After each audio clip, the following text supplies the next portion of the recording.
Sorry about that, everybody. It's VCells0812 back with Millie Chaser DFS. We're going to be breaking down the Draftkings card. Oh my god. Just a second, everybody. I'm sorry about that. I had everything pulled up. My brother came out and messed me up.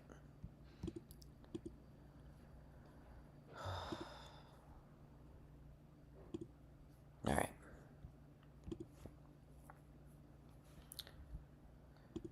Breaking down the UFC Vancouver card. Rainer de Ritter versus Brendan Allen. Starting with the first fight, it's Melissa Croden versus Tainara Lisboa. Melissa Croden, UFC newcomer, representing Canada, 7,800. Looks to come forward. She's a pretty tough girl. I've seen her get knocked down a couple times. Versus Tainara Lisboa. Tainara coming off a loss to Luana Santos. Not a bad loss. Luana's pretty good. Beat Oliveira. Beat Jessica Rose Clark. 9,400. Put up 76, 7,800. Like she is. Put up 82. I'm on the Lisboa side. I like other people in the 8K to 8,400 range more. That Mike Malott fights in that range. Kyle Nelson. Matt Frevola fights in that range. Next up, Yusri Belgari. Trains with Glover Teixeira and Alex Pereira. Kickboxer, 6'5", humongous for the weight class. Hasn't shown real takedown defense yet. They said he's been working on it. We're gonna see. Versus Azamat Bikoev. Bikoev's cocky. He could strike. He could wrestle. He could do a lot of stuff.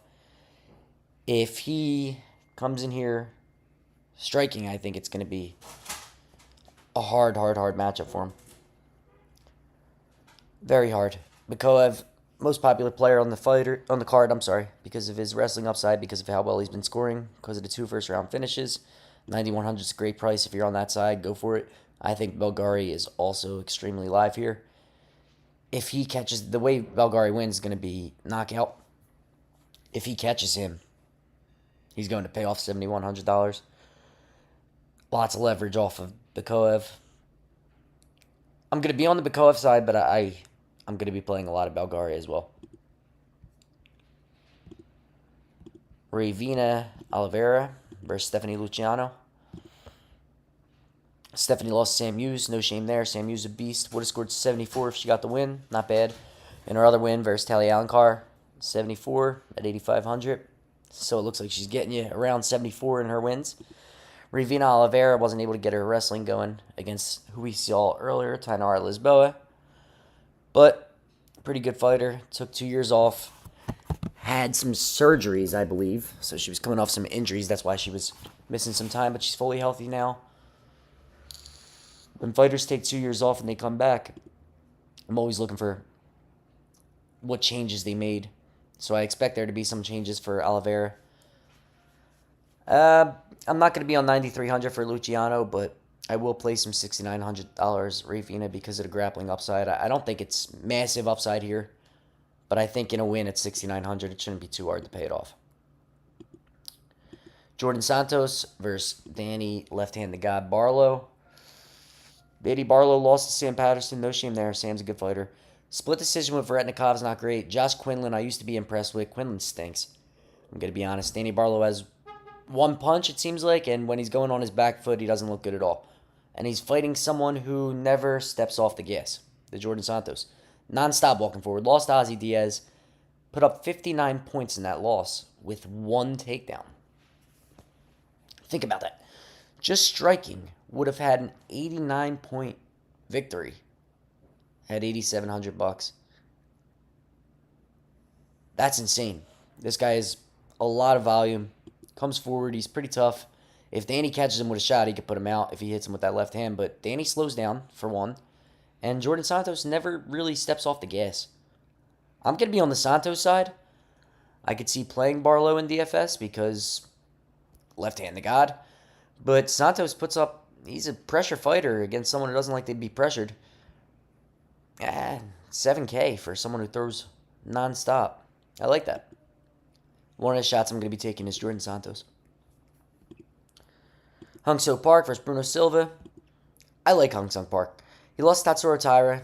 He didn't do anything in that fight. Stepped up short notice. Beat Hernandez, beat Ross, beat Choi. Hasn't fought anyone good. Anyone good at all. Carlos Hernandez, Shannon Ross, Duo Choi. I think that's duo. Maybe Sabum.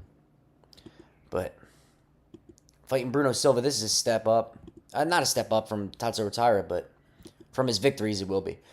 Bruno lost to Van, lost to Cop, beat Durden, beat Tyson Nam, beat Clayton Rodriguez, beat JP Buys. Lost to the two strikers in Van and Cop. No shame at all. Got a takedown against Van.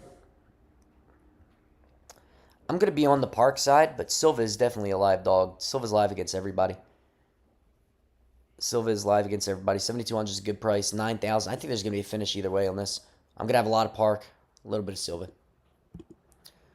Arichi Lang against Cody Gibson. These are just two people who I don't trust either one of them. I trust Gibson more, but he lost to Blackshear, got submitted, beat Chad and Hellinger, beat, who is that, Kelleher? Yeah. Lost to Miles Johns, lost to Brad Katona. When he wins, he scores pretty well. 67 in the loss to Katona is insane. A lot of pressure there, a lot of strikes. Miles John did not score well. 9,300, paid that off against Kelleher, Brad Keller. Paid off Van Halliger price. When he's winning, he looks to pay it off. 8,600 against Arichi Lang. Arichi Lang's not very good. I like Arichi Lang. He's fun. Lost to Raul Rosas. No decision against Daniel Marcos. Beat Munoz. Lost to Eamon Zahabi. 7,600. I think there's going to be a finish either way here. 8,600, 7,600. I like both of them. I'm going to be on the Gibson side, but I will be playing some Arichi Lang as well. Drew Dober. We all love Drew Dober. Coming off 2 finish losses in a row. Bruno Silva, Dr. Stoppage. Manuel Torres put him out. Finally saw that chin tested. 9,400. When he wins, he pays it off. Because it's gonna be a fun fight. Kyle Prepelec, tough guy, very tough guy. Lost to Benoit, lost to AJ Hubbard, and lost to Talib. Kyle Prepelec came back against Benoit Saint Denis. Showed toughness. Benoit had to take him down. He was doing okay on the feet. Drew Dober. I think Drew's just gonna hit too hard here. I don't think, if you think Drew Dober's chin's gone and you think Prepelec's just going to touch him and he goes out, you have to play Prepelec. But I think Dober's going to pay off the 90. I don't know if he pays off the 9,400, but I could see him getting a finish here, second or third round. I don't know if it's going to be too early. Prepelec's tough. But I'm going to be on the Drew Dober side. I don't think I'll have many Prepelec lineups, but I understand why you would. Fun fights coming up. Matt Frivola, Kyle Nelson. Pick your side. Whoever wins this should be in the optimal. Matt Frivola, steamroller. Got knocked out by Fereziam. Knocked out by Benoit Saint Denis. That was a nasty, not 2 nasty knockouts in a row, actually. Knocked out Drew Dober. I was there for that. That was awesome. Beat Adam Azaitar. Knocked him out. Beat Valdez. Knocked him out. Lost to Terrence McKinney. Got knocked out. Kill or be killed. Kill or be killed, Matt Frivola. When he's losing, he's not going to pay off anywhere near 8,300. When he wins, he is always going to pay off the 8,300. Taking on Canada's own, Kyle Nelson. Kyle Nelson's pretty good. Lost to Steve Garcia. No shame there at all. Beat Bill Algeo. Beat Padilla. Beat Blake Builder. So, with these 3 wins in a row right here, people are starting to get a hold of, oh, Kyle Nelson's pretty good. He's underrated. Blake Builder stinks. That's not that's not Taco Padilla. That's the other Padilla. He's not very good. Bill Algeo, I'm a Philly guy. Live right near his gym. Bill Algeo he's never been that guy. Kyle Nelson just wants to hold. He comes forward and he gets good control and he does good work up against the fence. I don't see him holding Matt Frivola up against the fence here and teeing off on him. Is my thing. Matt Frivola doesn't have the best chin. He can get taken down. He can get beat up if Kyle Nelson gets on top. Frivola's a good wrestler, but off his back, there's not much. I think Frivola is just going to be too aggressive, I think. I'm going to be on the Matt Frivola side, but I'm going to have some Kyle Nelson as well because this is one of those fights you have to pick your side. The winner's going to be optimal. I just don't see myself like Matt Favola when he got clipped with Benoit with the head kick. Like he was on the fence and he was trying to get off the fence. I don't see him being backed up here. I think Favola is going to be the one going forward, and Kyle Nelson's always a better fighter when he's the one going forward. I think I'm going to be on the Favola side, but I could see Kyle Nelson's good. He's just I don't know if he's going to be able to handle steamroller in this one. Either way, pick your side. 83, 7,900. Charles Jourdain against Davey Grant. I don't see Davey Grant getting finished. He could. Jourdain finishes people. Beat Hunter Henry. Wasn't looking great. Lost to Silva. Lost to Woodson. Beat Ramos. Beat Gracie. Crone Gracie. I was at that fight as well. First, Davey Grant. Beat Damon Blackshear. That's a very good win. Beat Tavares. Very good win. Lost to Marcos. People think he won that. Beat his son Sal. Beat Smolka.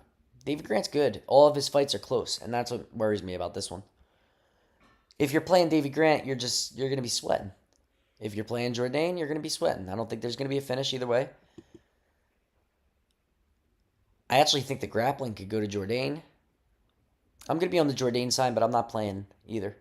Jasmine Jasdavicius versus Manon Fiorot. Very popular DFS pick here is Jasmine fighting in front of her home crowd. She's looked very, very good lately. Very, very, very good. Manon is not a girl you bully. Jasmine wins by bullying people. Manon's not that girl. I don't think I will ever see anyone bully Manon Fiorot. Every time you get in close, you're getting elbowed, you're getting kneed. I think she's going to stick and move well in this fight. I think she's going to frustrate Jasmine. If she gets taken down, I think she's right back up. The loss to Shevchenko looked great. Aaron Blanchfield fight. Massive, massive win for Fiorot. She looked unbelievable. Nami Yunus, closer fight, but she beat Rose. Caitlin Sermonera, beat her. The Shevchenko fight, Manon could have won. There's a world where Manon's world champion right now. And Jasmine is at this level. That's one thing I will say. I think Jasmine, when it comes to these flyweights, she is here. You don't win these 5 in a row. Now, not that they're all great. You know what I mean?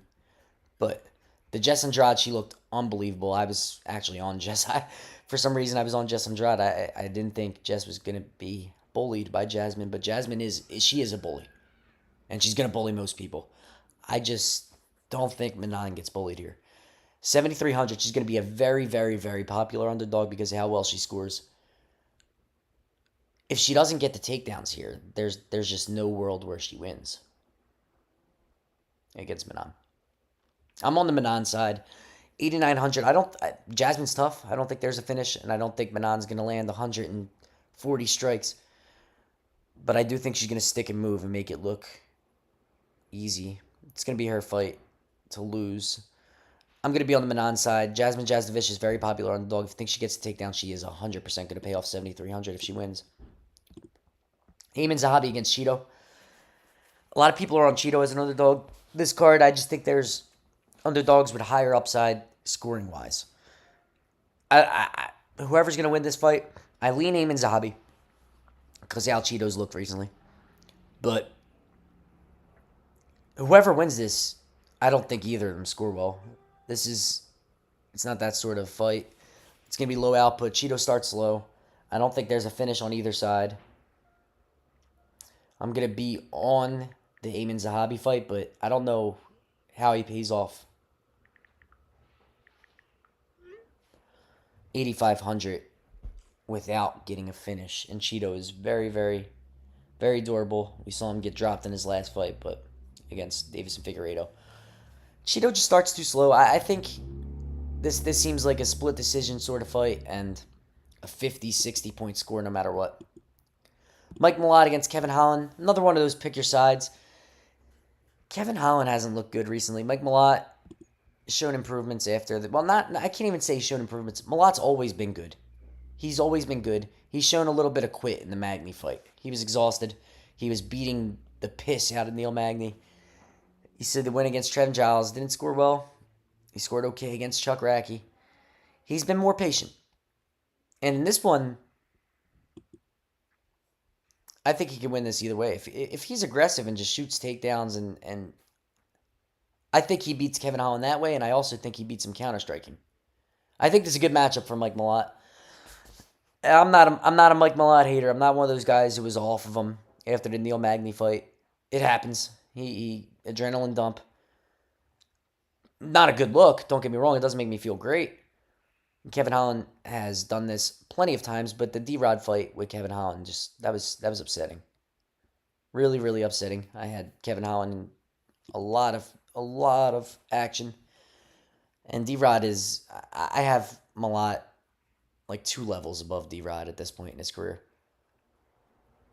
And I think he can win it with the striking, the counter striking he showed against Trevin Giles is a good fighter, man. And he counter struck him very well. And Chuck Racky, who's very aggressive. I think he can win this basically anywhere. Back in Canada, 8,200.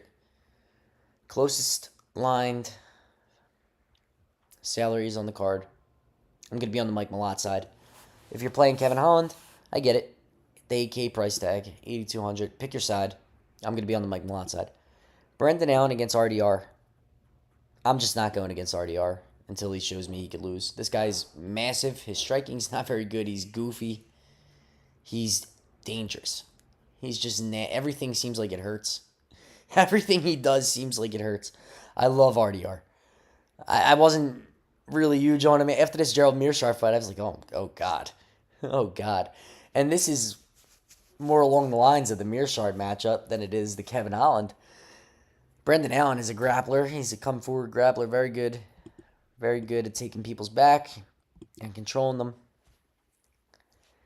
The win against Vittori looked very good. Loss against Hernandez, no shame there. That's who we were supposed to see fight RDR. I would have loved to see that fight. Loss against Imavov, no shame there. Win against Chris Curtis and Paul Craig. RDR is just, until he loses, I'm not picking against him, man. 8,800, he's going to pay it off if he wins. 5 rounds. Beat Mearshart, beat Holland, beat Bo Nickel, beat Whitaker. He's just fun, man. I have trouble I picked against RDR before. I'm not doing it again. 8,800, I'm playing him. 7,400 for Brendan Allen. 5 rounds. If he wins, he's going to be in the optimal lineup. UFC Vancouver, we got a very good card. I'm excited for this card. Thank you guys for joining in. Click the link in the description to sign up. Draftkings, always doing promos, always something going on. And sign up using the link in the description. Like the video, subscribe, leave a comment. I'll answer any comments. Once again, it's VCellZoe12 at Millie Chaser DFS. Sorry for the weird start. Thank you guys so much for tuning in. We'll be back for NFL tomorrow. Have a great day.